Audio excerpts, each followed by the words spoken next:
આણંદ જિલ્લાના બેડવા દૂધ ઉત્પાદક સહકારી મંડળીમાં અગાઉ તારીખ 3/7/2025ના રોજ અમૂલ ડેરી દ્વારા 10 સભાસદોના દૂધના સેમ્પલ જણાઈ આવેલ હતા, જેમાં બેડવા ગામના પ્રથમ નાગરિક એવા સરપંચનો હોદ્દો ધરાવતા મનીષાબેન અજીતસિંહ ડાભી, જેઓ હાલ સરપંચના હોદ્દો ધરાવે છે, તેમના પતિ જેઓ માજી સરપંચ અજીતસિંહ હરમાનસિંહ ડાભી તથા તેમના મોટા ભાઈ ભરતભાઈ હરમાનભાઈ ડાભી, તેઓ બેવડા દૂધ ઉત્પાદક સહકારી મંડળીમાં કમિટી સભ્યપદ ધરાવે છે, જેઓ ભાજપના તાલુકા ઉપપ્રમુખનો હોદ્દો પણ ધરાવે છે. આવા રાજકીય હોદ્દો ધરાવતા હોય સભાસદોની ગ્રામ્ય કક્ષાએથી રજૂઆત કરવા છતાં કમિટી દ્વારા તથા ચેરમેન તથા સેક્રેટરી દ્વારા કોઈ પણ યોગ્ય કાર્યવાહી કરવામાં આવેલ નથી, જેથી તારીખ 21/7/2025ના રોજ અમે સભાસદો આ કામના ન્યાય માટે પ્રેસ મીડિયા દ્વારા આપીએ છીએ.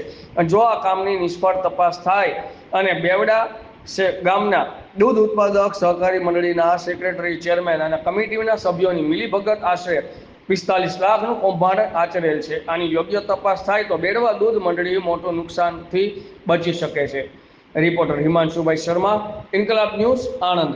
કોઈ અમૂલ્ય કે કોઈ વાત કે કોઈ ચર્ચા હાલવા લોકો તૈયાર મન છે નહીં.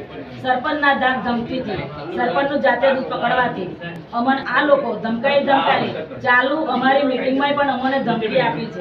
તો હું મંડળીવાળાને એવું કહેવા માંગુ છું કે તમે જે ફૂટેજ કેમેરામાં જે અમને ધમકી લોકોને મૂકી છે એનો અમને ફૂટેજ કેમેરો આપો, વધતા કે નીચે કૃષ્ણ ભગવાન આગળ તમે જે બોર્ડ મારી છે એનું તમે અમલ કરો. એ લોકો કરવાની કોઈ અમને કોઈ સત્તા આપતા નથી. બેન, વિવાદ કે નીચે પણ ખબર છે, ઉપર પણ ખબર છે કે મારા ઘરમાં રોજ લીટર દૂધ જાય છે, મારા ઘરમાં નાના નાના બાળકો છે. આ આરોગ્ય સાથે ચેડા જ છે ને, બિલકુલ આરોગ્ય સાથે ચેડા છે. એટલે અમને પણ ન્યાય મળે. ગામનો 18 વર્ષનો છોકરો છે, સભ્ય છે, કોઈ પણ ગામનો એ ન્યાય માંગે. હા, એટલે મારા ઘરમાં એટલે મહિનાનું 24-2500 દૂધ થયું. બાળકો સાથે આરોગ્ય સાથે આ ચેડા જ છે એક જાતનો. એટલે એનો પણ અમને ન્યાય મળવો જોઈએ.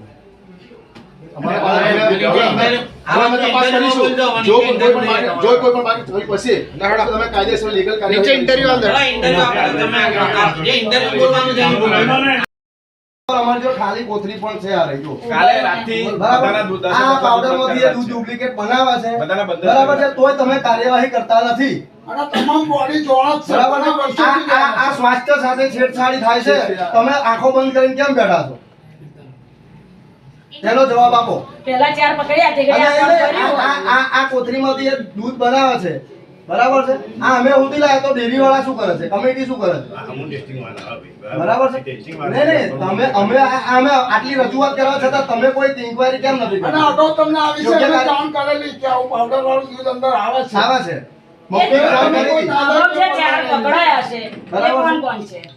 હવે શિક્ષાત્મક પગલાં લઈ ના અત્યારમાં ના બધા મેં બોલાયા, ખાલી મેં મારું મોઢું જોવા નહીં બોલાયા, ખાલી એને માહિતી આપી દો બસ.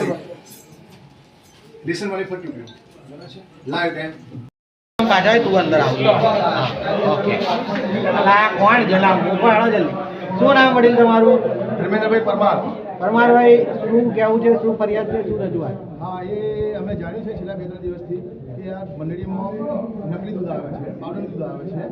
હવે હું ગામનો સ્થાનિક રહેવાસી છું, મારે ગાય ભેંસની પણ આ ડેરીમાંથી રોજનું મારા ઘરે 1 લીટર દૂધ આવે છે. મારા ઘરમાં નાના નાના બાળકો છે. જે આ સરેઆમ જો નકલી દૂધ આવતું હોય, પાવડર દૂધ આવતું હોય તો આ સરેઆમ એક આરોગ્ય સાથે ખુલ્લા ચેડા છે. અમારા બાળકો પર એની શી ઇફેક્ટ થતી હશે? આખા ગામમાં થઈને ઘણા બધા બાળકો નાના નાના હશે જે આ ડેરીનું દૂધ પીતા હશે, એમની માતાઓ પોતાના બાળકોને દૂધ પીવડાવતા હશે, ખીચડી સાથે ખવડાવતા હશે.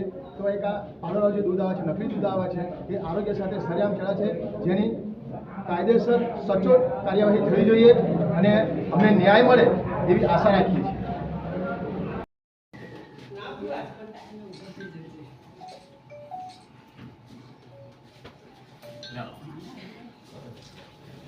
આ અમારી અરજીનો નિકાલ કરજો અને નીચે જે બોર્ડ માર્યું છે તેનો અમલ કરજો, બરાબર છે. અમારી એટલી રિક્વેસ્ટ છે, અમને ન્યાય મળવો જોઈએ.